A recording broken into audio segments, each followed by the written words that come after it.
श्री नवनाथ कथासार अध्याय 18. गोपीचंदाचे बहिणीच्या राज्यात आगमन, तिचा मृत्यू व गुरुकृपेने पुन्हा सजीवता. गोपीचंद राजा जालंधरनाथ गुरुजीच्या आज्ञेने वैराग्य घेऊन बद्रिकाश्रमास तपश्चर्या करण्याकरिता निघाला. तो वाटेने जाताना भिक्षा मागून आपला उदरनिर्वाह चालवी. राजा बैरागी झाल्याची बातमी जो ऐके तो असा नीतिमान राजा पुन्हा होणार नाही असे म्हणून हळहळ करी.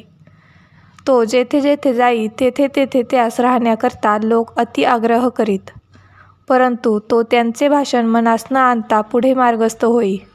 हिंडता काही दिवसांनी तो गौड बंगाल टाकून कौल बंगालात गेला.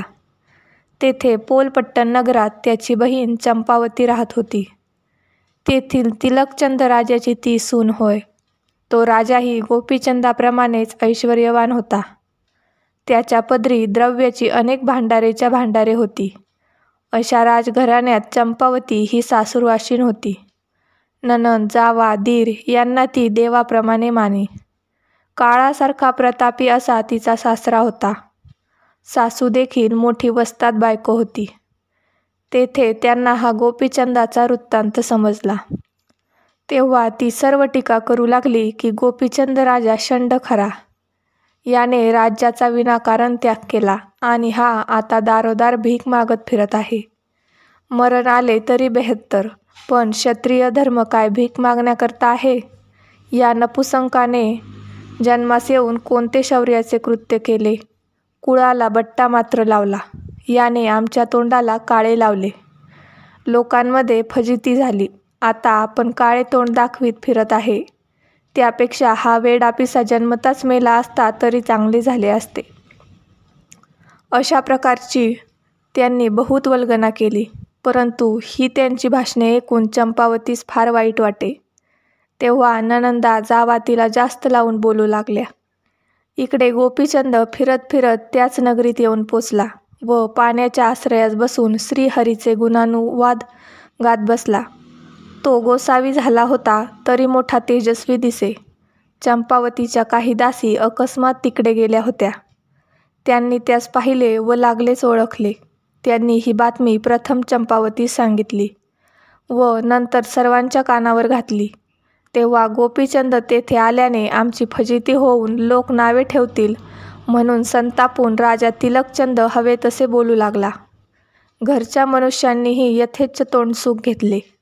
मग तिलकचंद राजाने घरात जाऊन सांगितले की आता गडबड करून फायदा नाही. तो घरोघरी भीक मागेल व हा अमक्याचा अमुक म्हणून लोक म्हणतील.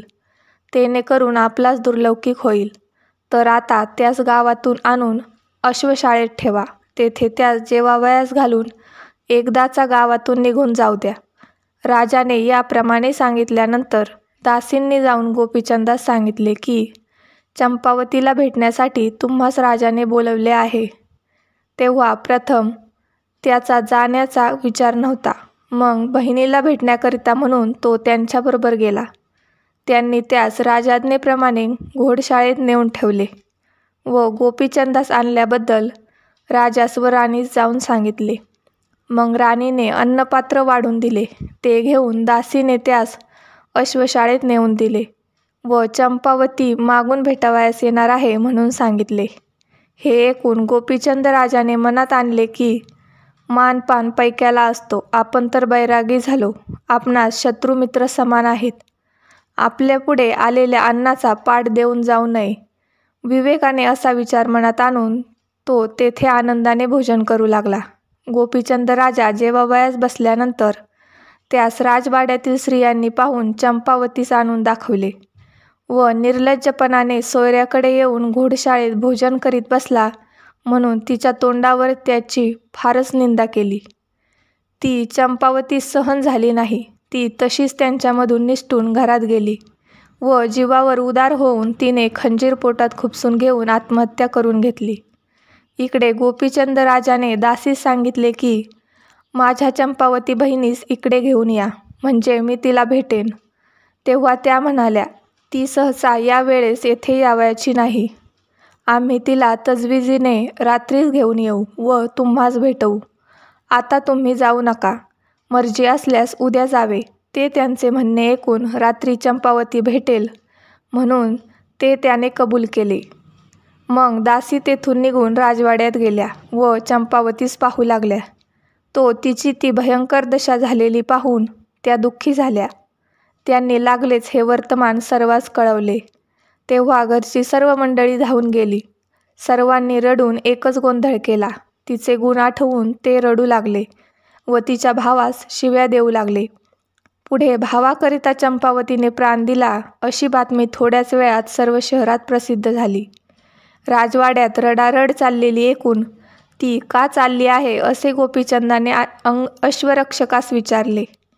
तेव्हा ते म्हणाले की गौड बंगालचा गोपीचंद राजा चंपावती राणीचा बंधू होय. तो राज्य सोडून बैरागी झाला व गावोगाव भीक मागत फिरत आहे. हे दुःख त्या राजाच्या बहिणीला सहन न होऊन तिने पोटात खंजीर खुपसून जीव दिला.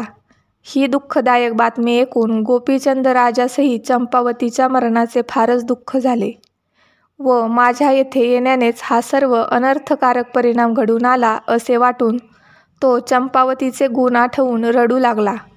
मग चंपावतीचे प्रेत दहन करण्याकरता राजवाड्यातील लोक घेऊन जाऊ लागले. तेव्हा गोपीचंदही प्रेताबरोबर चालला. जाताना त्याच्या मनात अशी कल्पना आली की जर ही गोष्ट अशीच राहू दिली तर जगात माझी अपकीर्ती होईल. यास्तव बहिणीचे प्रेत उठवावे व सोयऱ्यांनाही थोडासा आपल्या प्रतापाचा चमत्कार दाखवावा. योग घेतला म्हणून या लोकांनी मला तृणसमान मानले. यास्तव नाथपंथाचा प्रताप यांना प्रत्यक्ष दाखवावा. यांनी आमच्यात बिलकुल पाणी नाही असा ग्रह करून आमची मन मानेल तशी निंदा करून मानहानी केली. यास्तव नाथपंथाचा तडाखा दाखवल्या वाचून ठेवता कामा नये असा विचार मनात आणून तो स्मशानामध्ये प्रेताजवळ उभा राहिला आणि म्हणाला, मी सांगतो ते कृपा करून ऐका. तुम्ही प्रेत दहन करू नका. मी जालंधर गुरूस आणून प्रेत उठवितो. या प्रसंगी मी येथे असता भगिनीचे प्रेत वाया जाऊन दिले तर नाथपंथाची मातब्बरी ती काय? या त्याच्या बोलण्याकडे कोणीच लक्ष दिले नाही. ते त्याची उलट कुचेष्टा करू लागले. मेल्यावर कोणी जिवंत होत नाही असे अनेक दाखले देऊ लागले. तेव्हा गोपीचंद म्हणाला, तुम्ही म्हणता ही गोष्ट खरी, पण माझ्या गुरूचा प्रताप असा आहे की त्याची कीर्ती वर्णन करताना सरस्वती दमली. त्याने कानिपासाठी अवघे देव पृथ्वीवर आणले. मी त्यास घोड्याच्या लिदीच्या खाचेत पुरून टाकले व 11 वर्षानंतर त्यास बाहेर काढले, पण जसाच्या तसा कायम. तुम्ही 4 दिवस प्रेताचे रक्षण करा, म्हणजे मी गुरूस आणून बहिणीस उठवितो. पण त्याचे म्हणणे कोणी ऐकेना. लोकांनी प्रेत ठेवून तिची चिता रचली व ते अग्निसंस्कार करणार. इतक्यात गोपीचंद चितेवर बसून, मलाही भस्म करून टाका. माझे भस्म झाल्यानंतर जालंधर गुरूच्या कोपानळ शांत व्हायचा नाही व तो हे समग्र नगर पालथे घालून तुम्हा सर्वांची राख रांगोळी करून टाकील असे सांगू लागला. गोपीचंदाची अशी भाषणे ऐकून तिलकचंद रागावला व म्हणाला, गुरूच्या प्रतापाची एवढी प्रौढी वर्णन करीत आहेस तर आम्हा चमत्कार दाखवू. आम्ही 4 दिवस प्रेत जतन करून ठेवतो. मग प्रेत खात्रीने उठवण्याचे त्याने कबूल केल्यानंतर गुरूस दाखवण्यासाठी प्रेताचा डावा हात तिच्या सासरेच्या हुकुमावरून नवऱ्याने काढून दिला. तो घेऊन गोपीचंद गुरूस आणण्यासाठी गौड बंगालात जावयास निघाला. तो बराच लांब गेल्यावर इकडे यांनी प्रेत दहन केले. गोपीचंद सुमारे 5 कोस गेला असेल इतक्यात हा सर्व प्रकार जालंधरच्या लक्षात आला व गोपीचंद आल्यास घोटाळा होईल म्हणून तो स्वतः तिकडे जावयास निघाला. त्यावेळी त्याने प्राणास्त्राची विभूती कपाळास लावली. पृथ्वीवर नैषद राजपुत्रा वाचून या अस्त्राची कोणास माहिती नव्हती. हे अस्त्र जालंधरास मिळाले होते. ते लावल्याबरोबर एका निमिषात तो 100 कोस गेला व गोपीचंदास भेटला. तेव्हा गोपीचंदाने जालंधराच्या पाया पडून सर्व मजकूर सांगितला. तो ऐकून चंपावती उठवण्याचे गुरूने आश्वासन दिले आणि त्यासह पौलपट्टणात जाऊन राजवाड्यात सर्व मंडळी शोक करीत होती तेथे प्रवेश केला. या उभयतास पाहताच तिलकचंद पुढे आला. त्याने जालंधरनाथाच्या पाया पडून त्यास कनकासनावर बसवले व आपण पुढे उभा राहिला. त्याने केलेला आदर सत्कार केवळ कुभावाचा होता ही त्याची मानभावी करणी जालंधरनाथाच्या लक्षात येऊन गेली. मग तो म्हणाला, राजा, चंपावतीचे तेज या घरात लोपून गेले. या घरात ती शोभत नाही असे बोलून त्याने गोपीचंदापासून तिचा हात मागून घेतला. मग संजीवनी मंत्र म्हणून भस्म हातास लावले आणि हाक मारली. त्यासरशी चंपावती उठली व जालंधरनाथाच्या पाया पडली. शुक्राचार्याने कचास उठवले तद्वत जालंधरनाथाने चंपावतीस उठविले. ते पाहून सर्व मंडळी प्रेमपूर्वक नाथांच्या पाया पडली. तरीसुद्धा ते प्रेत स्मशानातल्या क्षणिक वैराग्याप्रमाणे होते. मग जालंधरनाथ उठून जावयास निघाले. तेव्हा तिलकचंद राजाने पाया पडून प्रार्थना केली की, महाराज, मी पतित आहे. राज्यवैभवाने उन्मत्त होऊन गोपीचंदाचा छळ केला, तरी आता माझ्या अन्यायाची आपण मला क्षमा करावी. या बालकाचे अन्याय उदरामध्ये साठवावे असे बोलून त्याने पायांवर मस्तक ठेवले आणि ती रात्र राहण्याकरता तो प्रार्थना करू लागला. मग जालंधराने तेथे एक रात्र राहण्याचा बेत केला. तेव्हा जालंधराने चंपावतीकडून स्वयंपाक करविला. तिला तिच्या भ्रतारासह आपल्या पंक्तीस जेवावयास बसविले व तिला अनुग्रह देऊन नाथपंथी केले व आपला उच्छिष्ट ग्रास देऊन तिला अमर केले. मग भोजन होऊन विडा खाल्ल्यानंतर जालंधरनाथाने राजास सांगितले की, गोपीचंद राज्य सोडून तपश्चर्येस जात आहे. याचा मुलगा मुक्तचंद अज्ञान आहे, म्हणून त्याच्या राज्यावर तुमची देखरेख असू द्या. तुमचा प्रताप जगास ठाऊक आहे, म्हणून कोणी शत्रू उठणार नाही. मीही येथे 6 महिने राहून बंदोबस्त करून देईन. परंतु त्यापुढे माझे राहणे व्हावयाचे नाही, म्हणून तू त्यास लागेल ती मदत देऊन त्याचे संरक्षण कर. ती आज्ञा राजाने मनापासून मान्य केली. मग ती रात्र तेथे राहून दुसऱ्या दिवशी दोघेही मार्गस्थ झाले. गोपीचंद जालंधराच्या पाया पडून तीर्थयात्रेत व जालंधरनाथ हेलापट्टणास गेला.